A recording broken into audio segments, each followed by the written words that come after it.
Hello friends, welcome to MS academy. So आज actually क्या है कि द वेदर बीइंग बैड, आज थोड़ा सा इल्यूमिनेशन की दिक्कत थी, लाइट थोड़ा सा कम था।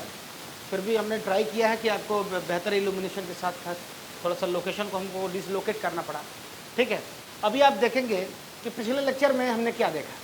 तो पिछले लेक्चर में हमने चर्चा किया था, पहले लेक्चर में यदि पहले वीडियो आपने देखा था तो हमने देखा था यदि कोई चार्ज पार्टिकल किसी इलेक्ट्रिक फील्ड में एंटर करता है v वेलोसिटी के साथ, तो उस पर क्या होता है, एक फोर्स काम करता है। उस फोर्स को हम लोग इलेक्ट्रिक फोर्स बोलते हैं, जिसके वजह से जो अपना चार्ज पार्टिकल था एक पैराबोलिक पाथ ऑब्टेन कर रहा था। यदि आपको याद हो तो मैंने डेराइव करके भी दिखाया था कि जो पाथ हो रहा था वो आपको एक पैराबोलिक पाथ मिल रहा था। पहला क्वेश्चन था, यानी पाथ कैसा था, इलेक्ट्रिक फील्ड में पैराबोलिक पाथ था, पैराबोलिक। ठीक है, what was the case when the field was magnetic? Magnetic दूसरे वीडियो में मैग्नेटिक फील्ड जैसे ही आया, मैग्नेटिक फील्ड में हमने देखा जो है वेलोसिटी के दो कंपोनेंट्स आए, एक हॉरिजॉन्टल कंपोनेंट, एक वर्टिकल कंपोनेंट। हॉरिजॉन्टल कंपोनेंट हम उसको बोल रहे हैं जो मैग्नेटिक फील्ड के डायरेक्शन में था, और वर्टिकल कंपोनेंट उसको बोल रहे हैं जो परपेंडिकुलर था मैग्नेटिक फील्ड के। तो आपने देखा कि जो परपेंडिकुलर था मैग्नेटिक फील्ड के, उसके वजह से जो है सर्कुलर बन रहा था। सर्कुलर किसके वजह से, v साइन थीटा वाला जो कंपोनेंट था, वेलोसिटी का परपेंडिकुलर वाला कंपोनेंट, उसके वजह से जो है सर्कुलर बन रहा था। प्लस के लीनियर भी एक मोशन हो रहा था। लीनियर मोशन किसके वजह से हो रहा था, v साइन थीटा के वजह से, यानी v कॉस थीटा की वजह से। यानी कुल मिला के हमारे पास सर्कुलर प्लस लीनियर दो मोशन हो रहे थे मैग्नेटिक फील्ड में, और कंबाइंड रूप से आपको हेलिकल मोशन, हेलिक्स बन रहा था। क्योंकि मोशन करते करते जो है सर्कुलर मोशन होते होते हेलिक्स की तरह, स्प्रिंग की तरह आगे बढ़ता जा रहा था। तो हमने बताया था कि उसको हम लोग हेलिकल मोशन बोलते थे, और इसको हम लोग पैराबोलिक, वो हेलिकल। ओके, नाउ आज हम लोग क्या देखने वाले हैं, आज हम लोग ये देखने जा रहे हैं कि यदि इलेक्ट्रिक और मैग्नेटिक फील्ड दोनों एक साथ हों, इफ किसी क्षेत्र में, किसी फील्ड में मैग्नेटिक फील्ड भी हो और इलेक्ट्रिक फील्ड भी हो, तो क्या होगा आखिरकार, उस पर किस प्रकार का फोर्स लगेगा, that we are going to talk in today's video only. ठीक है, तो एक ऐसा क्षेत्र, field in which magnetic and electric field both exist, then if a charge particle enter with a velocity v, then it experiences both the force. It experiences an electric force, it experiences an electric force as well as a magnetic force. एक charge particle v velocity से यदि किसी ऐसे field में घुस रहा है जिसमें इलेक्ट्रिक और मैग्नेटिक फील्ड दोनों है, तो उस पर इलेक्ट्रिक फोर्स भी लगेगा और मैग्नेटिक फोर्स भी लगेगा। यानी कि एक ऐसा फोर्स जो कि कॉम्बिनेशन हो इलेक्ट्रिक और मैग्नेटिक दोनों का, इस प्रकार के फोर्स का नाम हमने दिया है लॉरेंज फोर्स। तो नोट कर लीजिए, what is Lorentz force. Lorentz force is the combination of electric and magnetic force. Okay, now थोड़ा सा हम लोग कैलकुलेट करेंगे, देखेंगे कि आखिर लॉरेंज फोर्स क्या है और उसका जो है कि अलजेब्रिक रूप क्या होता है। So we are going to talk about that. चलिए, तो अभी जो हमारा फील्ड है उसमें अपना इलेक्ट्रिक और मैग्नेटिक फील्ड दोनों ही है, तो दोनों एक दूसरे के परपेंडिकुलर हो सकता है, दोनों एक दूसरे के पैरेलल भी हो सकता है। तो चलिए अभी एज्यूम करिए, अभी अपना एज्यूम कर लीजिए कि अपना फील्ड जो है इसमें electric as well as magnetic field दोनों ही है। इलेक्ट्रिक मतलब इलेक्ट्रिक फोर्स लगेगा, इलेक्ट्रिक फोर्स मतलब एफ ई, और एफ ई का मान कितना होता है अभी आप बता सकते हैं, क्यू ई के बराबर होता है, क्योंकि आपने पिछले दो वीडियोस में तो यही पढ़ा है, इलेक्ट्रिक फील्ड्स का मान क्यू ई के बराबर होता है। चलिए मैग्नेटिक फोर्स बताइए तो जरा, मैग्नेटिक फोर्स का मान कितना होता है, क्यू वी बी। चलिए क्यू वी बी, और साइन थीटा भी आ जाता है यदि 90 डिग्री में हो तो। यानी कि मैग्नेटिक फोर्स मैक्सिमम कब काम करेगा, जब वेलोसिटी परपेंडिकुलर हो किसके, बी के, यानी मैग्नेटिक फील्ड के। यानी यदि चार्ज पार्टिकल का की जो वेलोसिटी है मैग्नेटिक फील्ड के परपेंडिकुलर है, तो मैक्सिमम मैग्नेटिक फोर्स काम करेगा। और इलेक्ट्रिक फील्ड तो उसका वेलोसिटी से कोई लेना देना नहीं है। F E is equal to Q E, वो चार्ज पे डिपेंड करता है और इलेक्ट्रिक फील्ड पे डिपेंड करता है। तो लॉरेंज फोर्स ये कहता है कि जो एफ एल है, एफ एल मतलब Lorentz force, FL, it is the combination, it is the vector combination of magnetic field as well as electric field. यानी FL को आप लिख सकते हो FE, electric field, sorry electric force plus के magnetic force. This is called the Lorentz force. इसी को हम लोग बोलते हैं लॉरेंज फोर्स. लॉरेंज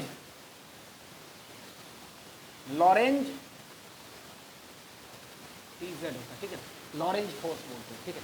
यानी कि लॉरेंज फोर्स क्या है? लॉरेंज फोर्स आपका वेक्टर कॉम्बिनेशन है electric as well as magnetic force का. यानी अब आप चाहें तो इसको आप लिख सकते हो FL is equal to QE. What will be the value of QE? It can be written as Q. ये जो आपका लॉरेंज फोर्स है FL, आप मैग्नेटिक फोर्स की जगह पे ये वैल्यू रख सकते हो QV sin थीटा, या और इलेक्ट्रिक फील्ड फोर्स के वजह इलेक्ट्रिक फोर्स को आप QE लिख सकते हो. Okay, so let us replace FE by QE and replace FM by QVB sin theta. तो इसको लिख सकते हो आप QB प्लस के QVB sin of theta. Now what we can do actually? So FL can be written as Q in bracket. Q को आप common है उसको हम लोग बाहर लिखते हैं. ये electric field E plus VBB यानी VB sin थीटा. अब एक बात आप बताइए, आपको इतनी बार पढ़ाया चुका है, बताया जा चुका है, VB sin थीटा को आप V क्रॉस B लिख सकते हो या नहीं लिख सकते हो? जी बिल्कुल लिख सकते हैं. तो लिखिए, यानी Q इज इक्वल टू नहीं F, जो लॉरेंज फोर्स है वो बराबर होगा Q आप बाहर रखें, कॉमन है, that is common segregated, Q E plus ये आप लिख सकते हो V क्रॉस B वेक्टर. ये है रूप. यदि कोई लॉरेंज फोर्स आपसे पूछता है कि लॉरेंज फोर्स क्या है, कैसे है, तो आप लिखोगे FL is equal to QE plus V cross B. ये लॉरेंज ने इस रूप में बताया था कि लॉरेंज फोर्स क्या होता है. तो लॉरेंज फोर्स क्या है? तो लॉरेंज फोर्स एक ऐसा फोर्स है जिसमें इलेक्ट्रिक फोर्स भी काम करता है और मैग्नेटिक फोर्स भी काम करता है. ठीक है, ये उसका रूप रहा है. Q in bracket V cross B. ये है लॉरेंज फोर्स. अब आप बताइए, दो केसेस बताते हैं. When velocity component, electric field and magnetic field. पहली केस 1 लिखिए. अब ये that's all about the Lorentz force. अब उसमें केसेस हम लोग स्टडी करने वाले हैं. क्या होगा यदि केस पहला लिखिए आप, when velocity, magnetic field and electric field are parallel to each other, या कोलिनियर है. यानी velocity vector, electric field vector and magnetic field vector, these all the 3 vectors are collinear. यानी कोलिनियर बोले तो यदि एक ही दिशा में काम कर रहे हो, if they are working in the same direction, then collinear का मतलब सेम डायरेक्शन, मतलब किसी एक ही रेखा में. ठीक है, यदि किसी एक ही रेखा में काम कर रहे हो, वेलोसिटी, इलेक्ट्रिक और मैग्नेटिक फील्ड, यानी सपोज करिए ये अपना मैग्नेटिक फील्ड है B, और इधर ही अपना इलेक्ट्रिक फील्ड है E, और अपना जो चार्ज पार्टिकल है इसी वेलोसिटी से, V वेलोसिटी से इसी डायरेक्शन में आपका मूव कर रहा है. तो इस पे कितना फोर्स काम करेगा, ये हमें जानना था कि इस पे कितना फोर्स काम करेगा. देखिए वेलोसिटी VE, और देखिए अब आप हमको ये बताइए, इस पे 2 फोर्स काम कर रहा है, आपको पता है कौन कौन सा? इलेक्ट्रिक फील्ड और मैग्नेटिक फील्ड. ये बताइए, मैग्नेटिक फील्ड का जो कंपोनेंट है QVB sin थीटा, यदि वेलोसिटी और मैग्नेटिक फील्ड के बीच का एंगल यदि 0 हो, अभी तो 0 है ना, अभी जो वेलोसिटी है और मैग्नेटिक फील्ड है इनके बीच का एंगल कितना है? देखिए आप, दोनों एक ही दिशा में हैं, यानी एक ही दिशा में हैं. सपोज करिए दो बी की डायरेक्शन भी ईस्ट है और वेलोसिटी की भी डायरेक्शन ईस्ट है, यानी एंगल तो 0 हो गया ना. या वेलोसिटी यदि इधर भी रही, क्या फर्क है? एंगल 180 डिग्री हो गया, तो साइन 0 या साइन 180 0 होता है. यानी कि when magnetic field, electric field and velocity components are collinear, then the magnetic force acting on the charge particle is 0. यानी ये वाला जो कंपोनेंट है अपना, कौन सा? मैग्नेटिक फोर्स वाला जो कंपोनेंट है, यानी ये 0 हो जाएगा आपको. क्यों? क्योंकि साइन वाला जो कंपोनेंट है 0 हो जा रहा है. तो यहां पर केवल एक फोर्स काम करेगा, कौन सा? Electric force. और इलेक्ट्रिक फोर्स का मान क्या होता है? इलेक्ट्रिक फोर्स का मान, मैग्नेटिक फोर्स 0 हो गया, मैं बता दिया क्यों जीरो हुआ, क्योंकि कोलिनियर है, और कोलिनियर होते ही क्या हुआ, एंगल जीरो हो गया, या तो एंगल 180 हो गया, या जीरो के केस में या 180 के केस में sine 180, sine zero is equal to sine 180, आपको पता है, यानी किसी भी दशा में उसकी वैल्यू जीरो हो जा रही है, यानी जो एफ एम है, जो मैग्नेटिक फोर्स है, वो तो जीरो हो जाएगा। तो जो लॉरेंज फोर्स में दो कंपोनेंट्स हैं, एक इलेक्ट्रिक फोर्स का और एक मैग्नेटिक फोर्स का, उसमें से एक कंपोनेंट तो जीरो हो गया, कौन सा, मैग्नेटिक फोर्स वाला, कौन सा बचा, इलेक्ट्रिक फोर्स वाला। तो इस दशा में, इस in case one only one Lorentz force, जो लॉरेंज फोर्स होगा वो इलेक्ट्रिक फोर्स के बराबर हो जाएगा। समझ पा रहे हैं आप, Lorentz force is equal to electric force, क्यों, क्योंकि मैग्नेटिक फोर्स का जो कंपोनेंट है दैट इज जीरो, यानी F L is equal to Q E आप लिख सकते हो। यानी कि अब क्या होगा, यानी इसी फोर्स की वजह से चार्ज पार्टिकल एक्सेलरेट होगा या डी एक्सेलरेट होगा, तो होगा, और तो क्या एक्सेलरेशन होगा, उसका मान क्या होगा, तो फोर्स इतना हुआ, यदि चार्ज पार्टिकल का मास m है तो वो जो एक्सेलरेशन गेन करेगा एफ बाई एम होगा, एफ एल बाई एम हो जाएगा, दिस इज द एक्सेलरेशन। और एफ एल की वैल्यू आपको पता है क्यू ई होती है, यानी Q E upon M, this is the actual acceleration by which the charge particle will gain accelerated, will get accelerated. Charge particle यदि negative है तो डी एक्सेलरेट होगा, चार्ज पार्टिकल यदि पॉजिटिव है तो मैग्नेटिक फोर्स की दशा में उसका एक्सेलरेशन बढ़ता जाएगा, बढ़ता जाएगा। It will keep on accelerating when it is charge particle is positive charge, ठीक है, और इट इज नेगेटिव चार्ज है तो उसका जो है कि डी एक्सेलरेट होता रहेगा। आप समझिए यहाँ से इस बात को। तो अभी पहली केस हमने जो डिस्कस किया उसमें यह था कि जो चार्ज पार्टिकल है वो पॉजिटिव चार्ज है, एंड चार्ज पार्टिकल की जो वेलोसिटी है, इलेक्ट्रिक फील्ड है, मैग्नेटिक फील्ड है, ऑल थ्री आर कोलिनियर, किसी एक रेखा में काम कर रहे हैं, ठीक है। कोलिनियर मतलब संरेख कहते हैं हिंदी में, यानी all are in the same line. चलिए, now we will talk about the second case.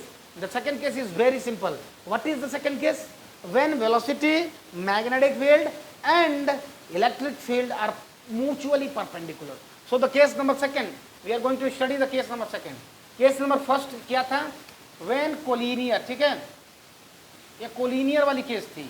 Case second क्या थी? Second case we are going to talk about velocity, magnetic field and electric field.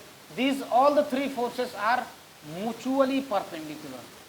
Mutually perpendicular बोले तो यानी कि velocity magnetic field के perpendicular है, magnetic field electric field के component electric field से परपेंडिकुलर है, यानी तीनों एक दूसरे के परपेंडिकुलर हैं। परपेंडिकुलर बोले तो 90 डिग्री, यानी इलेक्ट्रिक फील्ड इधर है, मैग्नेटिक फील्ड इधर हो सकता है, या मैग्नेटिक फील्ड नीचे की तरफ हो सकता है, समझ पा रहे हो, या इससे 90 डिग्री होगा, always perpendicular to the magnetic field. Fleming left hand rule में क्या होता है? फ्लेमिंग लेफ्ट हैंड रूल में जैसे ये म्यूचुअली परपेंडिकुलर हो गए, समझ पा रहे हैं आप, यानी ये इससे भी 90, ये इससे भी 90, ये इससे भी 90, ये इससे भी 90, यानी ऑल द थ्री आर 90 डिग्री with others, with respect to other, that is called mutually perpendicular. उसको थोड़ा सा हम लोग देखते हैं। तो दूसरे केस में जैसे ही वेलोसिटी कंपोनेंट मैग्नेटिक फील्ड और इलेक्ट्रिक फील्ड के म्यूचुअली परपेंडिकुलर हो जाता है, यानी all the three are mutually perpendicular to each other, then what happens? The actual force acting on the charge particle become zero. तुरंत ही जो टोटल लॉरेंज फोर्स होता है, लॉरेंज फोर्स जीरो हो जाता है। F L is equal to zero. F L is equal to zero बोले तो क्या बोले तो यानी F E plus F M is equal to zero, यानी magnetic force plus electric force का मान जीरो। अच्छा, जीरो तो इसका मतलब क्या हुआ? यानी Q E is equal to, यानी क्यू ई ये प्लस ये माने दोनों का जो कंपोनेंट है, ये दोनों कंपोनेंट आपस में बराबर होके कैंसिल आउट कर जाते हैं। इलेक्ट्रिक फोर्स भी लगता है, मैग्नेटिक फोर्स भी लगता है, लेकिन कंबाइंड रूप से जीरो हो जाता है। यानी ये वाला फोर्स मैग्नीट्यूड वाइज बात करें तो एफ ई क्यू ई का मान जो है magnitude of Q V B के बराबर हो जाता है, समझ पा रहे हो? यानी इसका जो मैग्नीट्यूड होता है इसके बराबर होता है, केवल डायरेक्शन अपोजिट हो जाती है, इसलिए ये दोनों आपस में कैंसिल आउट होके जीरो रिजल्टेंट। यानी कोई कहे कि यदि वेलोसिटी, मैग्नेटिक फील्ड और इलेक्ट्रिक फील्ड तीनों यदि म्यूचुअली परपेंडिकुलर है तो क्या होगा? क्या लॉरेंज फोर्स काम करेगा?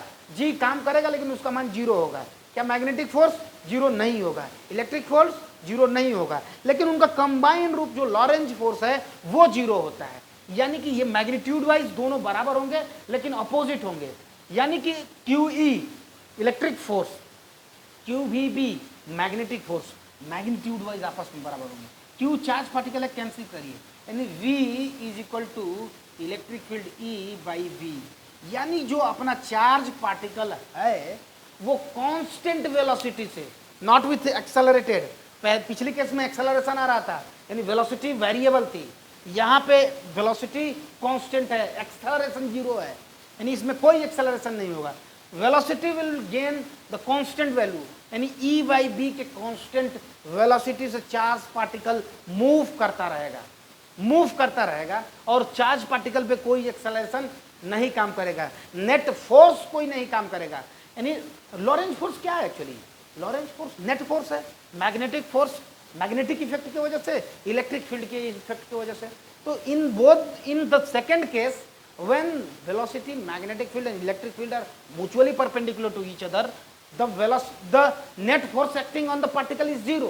चार्ज पार्टिकल पर नेट फोर्स तो जीरो है, तो नेट फोर्स जीरो यानी जिस वेलोसिटी से मूव कर रहा था वो उसी वेलोसिटी से मूव करता रहे। ये तो न्यूटन ने भी कहा है ना, यानी कि it will keep on moving with a constant velocity, यानी और किस वेलोसिटी से मूव करेगा? E बाई V वेलोसिटी से वो मूव करता रहेगा। चलिए मैं आपको एक न्यूमेरिकल नोट कराता हूँ, उस न्यूमेरिकल को आप जल्दी से करिए, ठीक है? तो चलिए आप नोट कर लीजिए न्यूमेरिकल। तो ये रहा आपके लिए न्यूमेरिकल। कह रहा है कि एक charge particle which is alpha particle, तो an alpha particle is moving with a velocity of 5 × 10⁵ I cap metre per second in a magnetic field which has the strength of 3 I cap + 2 J cap, इतना tesla. यानी कि एक alpha particle है जो एक magnetic field में enter कर रहा है जिसकी स्ट्रेंथ जो है 3 I cap + 2 J cap दे रखा है। कह रहा है कि चार्ज पार्टिकल जो अल्फा है वो इस वेलोसिटी से यानी 5 × 10⁵ I cap की वेलोसिटी से एंटर कर रहा है। कह रहा है कि what will be the magnetic force acting on the alpha. पता है ना आपको कि यदि किसी मैग्नेटिक फोर्स में, किसी मैग्नेटिक फील्ड में कोई चार्ज पार्टिकल एंटर कर रहा है तो फोर्स तो लगना ही है। तो फोर्स यदि लगना है तो कितना फोर्स लगना है वही आपको पता करना है। तो चलिए, आपको तो पता ही है ना, आपको पता है कि जो फोर्स होता है मैग्नेटिक फोर्स, यदि इसके वेक्टर फॉर्म को देखा जाए उसकी वेक्टर फॉर्म होती है Q यानी V क्रॉस V। यदि मैं गलत नहीं हूँ तो बहुत दिनों से आपको बताया जा रहा है कि जो मैग्नेटिक फोर्स है वो QV क्रॉस V के बराबर होता है कि नहीं? यानी कि मैग्नेटिक फोर्स किसी चार्ज पार्टिकल पे इतना काम करेगा। तो चलिए Q को आप Q रहने दीजिए, Q की तो वैल्यू रखनी है, वो तो स्केलर है। V और B आपका वेक्टर है, उसको थोड़ा सा हम लोग देखते हैं कि कैसे हैंडल करना है। यानी V कितना है आपका 5 × 10⁵ I cap यानी इंटू आपको क्रॉस करना है। क्रॉस किससे करना है? वो भी आपको मैग्नेटिक फील्ड के से करना है, यानी 3 I cap + 2 J cap। चलिए आइए मेरे साथ थोड़ा सा बने रहिए, आपको आसान लगेगा। कैसे होगा देखिए, जो वेलोसिटी कंपोनेंट है, वेलोसिटी का I कंपोनेंट केवल है, J कंपोनेंट नहीं है, K कंपोनेंट नहीं है, इसमें केवल I कंपोनेंट है। चलिए, और जो मैग्नेटिक फील्ड है उसमें I कैप भी है और J कैप भी है, K कैप नहीं है। यानी कि यदि आपने प्रॉपर्टी पढ़ी हो, क्रॉस प्रोडक्ट की प्रॉपर्टी पढ़ी हो, मैं वेक्टर पढ़ा चुका हूँ आपको, इसलिए मैंने स्पेशली जो है वेक्टर के लिए स्पेशल क्लासेस ली थी। चलिए, तो वेक्टर में आपने पढ़ा है क्रॉस प्रोडक्ट में क्या होता है। क्रॉस प्रोडक्ट में आपने पता है कि यदि I की मल्टीप्लिकेशन I से होता है वो 0 होता है, J का J से 0 होता है, K कैप का यदि K कैप से किया जाए तो 0 होगा। यानी कि ये जो वेलोसिटी का I कंपोनेंट है, यदि मैग्नीट्यूड वाइज देखा जाए, या मतलब ये अपना जो मैग्नेटिक फील्ड है, मैग्नेटिक फील्ड का जो I कंपोनेंट है, this I component and this I component का यदि हम क्रॉस करते भी हैं वो 0 हो जाएगा, दैट्स ऑल। यानी ये I कैप मिलके 0 हो जाएगा। So we are not going to bother about it, यानी ये हमारे लिए कोई मतलब नहीं रखेगा। ये I cap + I cap sine I sine 0 हो जाएगा, यानी अल्टीमेटली ये 0 हो जाता है। यानी सिमिलर कंपोनेंट का यदि क्रॉस करते हैं तो 0 हो जाता है। ये प्रॉपर्टी हम लोग यहाँ यूज करने जा रहे हैं। तो चलिए इसका प्रोडक्ट यदि आई कैप का प्रोडक्ट हम इससे करते हैं तो 0 हो जाएगा, तो नहीं करने वाले हैं, ठीक है। तो इसका केवल इससे करेंगे, यानी 5 2 जा हो जाएगा 10, 10 इंटू 10⁵5। अब आप हमको ये बताइए क्यू बाहर था। चलिए ये आई कैप का और जे कैप का जो प्रोडक्ट करते हैं, आई क्रॉस जे करते हैं, तो जो रिजल्टेंट आता है वो के कैप आता है, पता है आपको, क्रॉस प्रोडक्ट में बताया जा चुका है आपको। आई क्रॉस जे को हम लोग के कैप जो है रिजल्टेंट, यानी ये जो आई कैप है और जे कैप है, दो वेलोसिटी है, जो वेक्टर्स हैं, दोनों वेक्टर के परपेंडिकुलर जो है रिजल्टेंट होता है, तो वो के कैप होता है। तो यहाँ आपका के कैप हो जाएगा, ठीक है। अब क्यू की वैल्यू रख दीजिए, आपको फोर्स का मान मिल जाएगा। और क्यू कितना होता है अल्फा पार्टिकल पे, एक और क्वेश्चन कराया था यदि आपको याद हो, चार्ज पार्टिकल जो अल्फा पे होता है वो 2 इलेक्ट्रॉन के बराबर होता है। क्यों? क्योंकि हीलियम का ये जो है, हीलियम से 2 इलेक्ट्रॉन निकल जाते हैं, तो हीलियम का जो न्यूक्लियस होता है उसके बराबर होता है अल्फा पार्टिकल, यानी 2 प्रोटॉन के बराबर चार्ज होता है। और प्रोटॉन और इलेक्ट्रॉन में क्या अंतर है? चार्ज वाइज तो कुछ नहीं, यानी कि 2 इलेक्ट्रॉन की बात करें 1.6 इंटू 1.6 इंटू 10⁻⁻19 कूलम एक इलेक्ट्रॉन पे, तो 2 पे कितना हो जाएगा? 2 से मल्टीप्लाई कर दीजिए। क्यों इतना ज़्यादा सोचने की जरूरत क्या है? यानी 2 into 1.6 into 10⁻⁻19 coulomb is the amount of force which is hold by the particle alpha. ये चार्ज हो गया, क्यू का मान हो गया, इंटू वेलोसिटी 10⁵ के कैप। अब मल्टीप्लाई इसको कर लीजिए, 19 में से यदि आप 5 को सब्ट्रैक्ट करेंगे तो ये आपको बचेगा कितना? सब्ट्रैक्ट करेंगे तो कितना बचेगा? 14 बचेगा ना? हाँ जी। और मल्टीप्लाई करेंगे तो ये कितना हो जाएगा आपका? 3.2 इंटू 10⁻⁻14 के कैप, इतना न्यूटन जो है फोर्स जो है मैग्नेटिक फोर्स काम करेगा। या इसी को आप लिख सकते हो 3.2 इंटू 10⁻⁻14 कूलम न्यूटन, ठीक है। यानी 1.6 हो गया, यहाँ पे 10⁵5 है यहाँ, ठीक है। यानी कि आंसर तो इतना आ रहा था, फिर हमने कहीं गलती की है, लेट्स सी दे। यहाँ जो हमने किया है 5 इंटू 2 तो 10 बच रहा था, और 10⁻5 तो ऑलरेडी था, तो एक जीरो और ऐड हो रहा है ना, यहाँ तो 10⁻6 है, ठीक है। That's my mistake, I accept it, ठीक है। तो इसको 6 कर देंगे तो ये आपका 13 आ जाएगा, यानी 3.2 इतना फोर्स, कितना? ये एफएम का मान है, 3.2 इंटू 10⁻⁻13 न्यूटन फोर्स जो है मैग्नेटिक फील्ड में लगेगा उस अल्फा पार्टिकल पे जो वेलोसिटी 5 इंटू 10⁻5 के वेलोसिटी से एंटर कर रहा था। किस मैग्नेटिक फील्ड में? 3I + 2J कैप की जो वेलोसिटी आपका बी था, मैग्नेटिक फील्ड था, इस स्ट्रेंथ में। तो होप आप कंफर्टेबल हैं। क्रॉस प्रोडक्ट की बात करें तब, मैग्नेटिक फोर्स की बात करें तब, इलेक्ट्रिक फोर्स की बात करें तब, लॉरेंज फोर्स की बात करें तब, पाथ की बात करें तो, यानी कि कौन सा पाथ, इलेक्ट्रिक फील्ड में कौन सा, मैग्नेटिक फील्ड में कौन सा, सर्कल कब बनेगा, पैराबोला कब बनेगा, और सर्कल के साथ साथ कौन सा नया कंपोनेंट बनेगा, आपको याद है। सो होप आपको कंफर्टेबल है, वीडियो आपको समझ में आई होगी। लाइक करिए, शेयर करिए, सब्सक्राइब करिए तथा बेल आइकन जरूर प्रेस रखिए, क्योंकि रोज शाम को 6 बजे आपको वीडियो हमारी तरफ से मिलती है, MS Academy की तरफ से। सो MS Academy welcomes you in the comment box and share the videos as much as you can. So thank you very much.